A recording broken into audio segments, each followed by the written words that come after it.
নির্বাচন। হায়াতের দুনিয়া কয়দিন থাকবো জানি না। কাকা আসসালামু আলাইকুম। ওয়ালাইকুম আসসালাম রহমতুল্লাহি ওয়া বারাকাতুহু।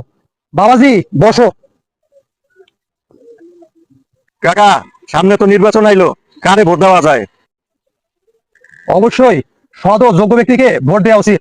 যেই লোক নির্বাচিত হয়ে জনগণের সেবা করবে, রাস্তাঘাট পাকা করবে এবং সমাজের সামাজিক কাজগুলো করবে, সেই লোককে আমাদের ভোট দিয়ে নির্বাচিত করা উচিত। হাসমার্কার হবে এবার জয়, ও চাচা গো হাসমার্কার হবে এবার জয়। কাকা আসসালামু আলাইকুম। ওয়ালাইকুম আসসালাম। তোমরা কারা বাবা?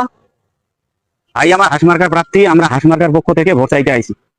ও আচ্ছা, তো আপনি নির্বাচিত হলে আপনি কি করবেন? আমি নির্বাচিত হলে এলাকার উন্নয়ন করবো, জনগণের পাশে থাকবো এবং এলাকার যে মেয়েগুলোর বিয়ে হয় না, আমি আমার লোকজনের সাথে সেগুলোর বিয়ের ব্যবস্থা করে দিব। কাকা টাকাটা রাখেন, চা খায়েন।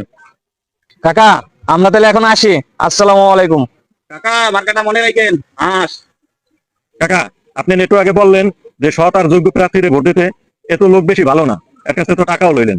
বাজান, বর্তমান যে যুগ জামানা, টাকা নিলেও দোষ, না নিলেও দোষ। টাকা নিচ্ছি ঠিকই, ভোট তো আর খারাপ মানুষের দিব না। অবশ্যই সৎ ও যোগ্য ব্যক্তিকে আমি ভোট দেবো। তো তুমিও পত্রিকা করো, সৎ ও যোগ্য ব্যক্তিকে ভোট দিবা। ঠিকই বলছেন কাকা, সৎ ও যোগ্য প্রার্থীকে ভোট দেওয়া উচিত।